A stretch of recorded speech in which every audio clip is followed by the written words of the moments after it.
Lay. Muli po tayong nagninilay sa kadakilaan ng araw na ito sa pamamagitan ng pananatili sa harap ng Banana Santissimo, sa banal na presensya ng Panginoon, na kung saan hihingi tayo ng lakas upang maging kaibigan ng ating Panginoon.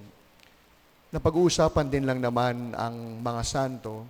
Isa po sa mga santong paborito ko na nabasa ko ang kanyang buhay at kwento ay ang buhay ni Saint Margaret of Cartona. Sino po si Saint Margaret? Si Saint Margaret ay isang babaeng laiko. May bahay, may anak, subalit sumakabilang bahay.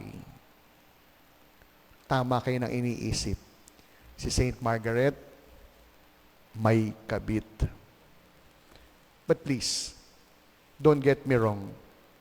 Baka bigla kasing kumislap yung mga mata ninyo nung sinabi kong santo pero may kabit. Hindi po siya patron ng mga kabit. No? Hindi. No? Hindi. Walang ganon. Pero ano po ba yung buhay ni Saint Margaret? Si Saint Margaret, dahil nga po siya'y merong kinakasama na ang pangalan ay Alessandro, naging ganun po yung kanilang buhay. No? Patagong nagsasama, patagong nagkikita sapagkat alam niyang hindi tama yung kanyang ginagawa. Until finally, sabi po sa kanya ni Alessandro, magsama na tayo. Hindi dapat natin tinatago yung ating samahan. Kaya nagdesisyon si Margaret nung gabing iyon. Ang sabi niya, sasama na ako kay Alessandro. Pero alam po ninyo, ayon po sa kanyang kwento, sumulat po siya sa kanyang diary. At very striking po yung panalangin ni Saint Margaret. Ang kanyang panalangin, Lord, I know I had been bad, but give me this one. Pagkatapos po nito sa Tagalog, magbabagong buhay ako. Marahil, she's referring to eloping with Alessandro. Na ang panalangin niya, maganda naman, Lord, last na po to. Aayusin ko po yung buhay ko, magsasama po kami ni Alessandro. But you know what happened that evening? Hindi po dumating si Alessandro sa kanilang tagpuan. Bakit? Si Alessandro, on his way to meet Margaret, he was murdered. Napatay. At alam nyo, sobrang naging bala po si Margaret nung malaman niyang napatay si Alessandro. Ang sabi niya, God heard my prayer.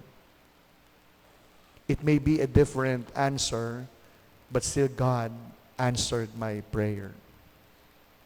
Fast forward, alam niyo po, ginawa ni Margaret, pumasok ng kumbento.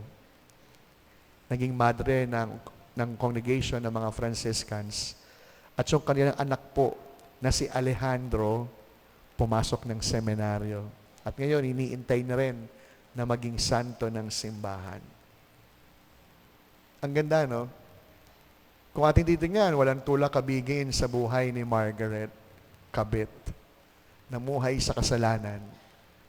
Subalit, tunay na sapat ang biyaya ng Diyos that God can right a straight out of a crooked line. Nasa kabila po ng masalimuot at masamang buhay ni Margaret, tama yung sabi sa ating ebanghelyo, wala siyang pababayaan ni isa na mahiwalay sa kanyang pagmamahal. And to share it with you, I think that is one good thing about us being a priest. You have to be a priest for you to understand what I'm going to share. Sa aming pong buhay kaming mga pari, maraming pagkakataon at aminado naman kami doon na meron kaming sadyang taglay na kahinaan. Hindi ko po yun pwedeng i-deny. No? May mga araw talagang susubukin ng panahon at pagkakataon yung aming katatagan. At may mga araw din naman po magtatagumpay, pero may mga araw din naman po talagang masasadlak sa kahinaan. But you know what? What's the beauty about this priesthood? Every single morning, we're always being invited to change our ways. There always been an invitation for us, nalagpak ka kahapon, bumawi ka ngayon. Nagkamali ka ng desisyon kahapon, itama mo ngayon. And I think that is the beauty of our faith. Not only us being a priest.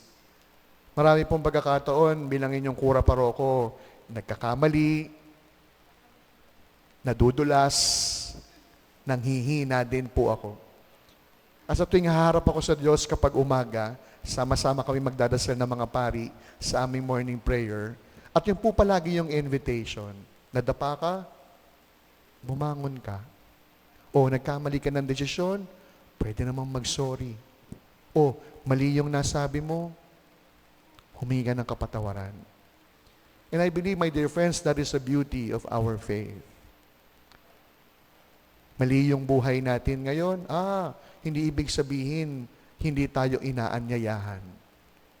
Taliwas yung ating pamumuhay ngayon, hindi ibig sabihin, puwera na tayo sa mga inaalagaan ng Diyos. Hindi. Nagawa po ni Margaret na magbago, hindi lamang dahil sa kanyang sariling kagustuhan, kundi dahil sa biyaya ng Diyos. At sa wari ko, yun po yung ingredient ng buhay kabanalan. Yung malalim na pagmamahal. The human heart is longing not only for a certain level of love, but the human heart is always longing for a deeper sense of love. Pansinin po ninyo, yung mga awitin natin ng pagmamahal, it touches the core. Why? Because we can relate. Sino ba naman sa atin na gusto natin yung pag-ibig natin hanggang dito lang? Lahat ng pag-ibig natin, gusto natin, di ba? Ngayon at kailanman. Walang kumanta ng ngayon at bukas lang. Ang gusto natin yung pagmamahal, magpakailanman. Kaya nga po, yun po yung ingredient na dapat natin taglayin sa kabila ng ating kahinaan. Kamusta ba yung ating kakayahang magmahal? Tabi-tabi po tabi-tabi po. May mga pagkakataon kasi, ang sama-sama na nga natin, ang dami na nga nating kahinaan, ang dapat pa nating magmahal. Alam na nga natin marami tayong kapintasan, ang lakas pa nating manira ng ating kapwa. At alam niyo bilang inyong kura paroko, yun din po, yung pinagdaraanan ko. Hindi ibig sabihin ako yung nakatayo dito, mas banal ako kaysa po sa inyo. Araw-araw na ginawa ng Diyos. There's always been a struggle to live a holy life.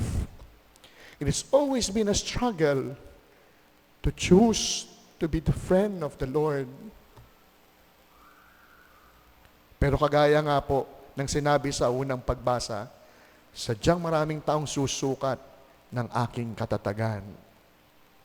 At alam niyo, bigyan ko po kayo ng tip. Kaya magalala, naiiyak lang ako. Mahipan lang ako ng hangin, naiiyak ako. Pag po bad trip ako at malungkot sa buong maghapon, I always look forward to mornings. Totoo. Kaya siguro hindi ako mahilig magpuyat. Maga ako natutulog. 10 o'clock pa lang po, tulog ng Holy Spirit sa rectory.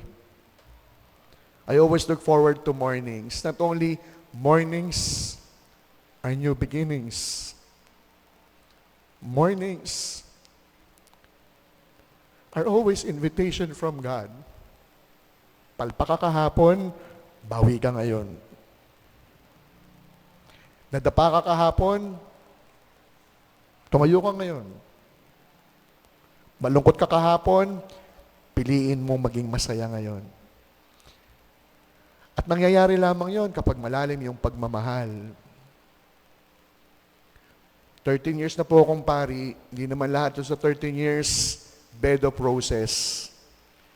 Kalulungkot nga po kung kailan ako naging kura paroko, mas marami yung hirap kaysa sa sarap. Pero siguro ganun yata talaga.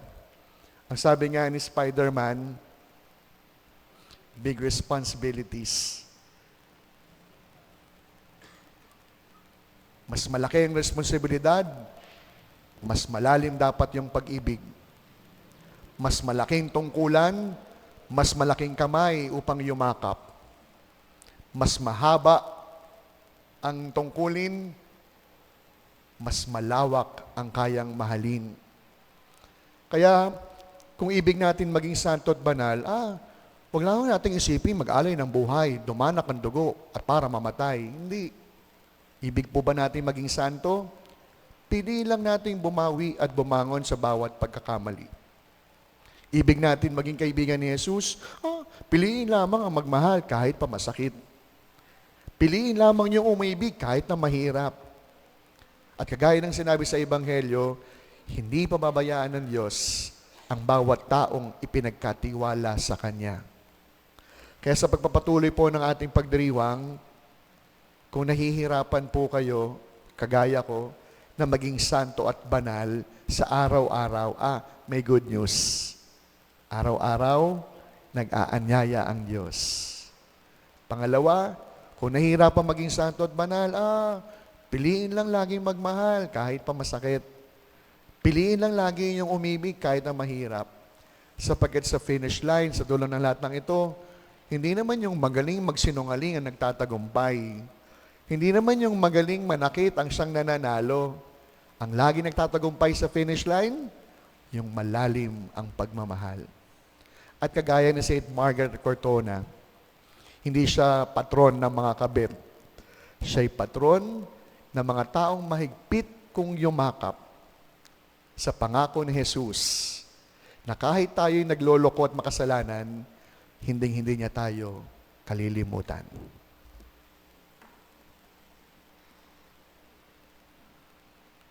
Amen.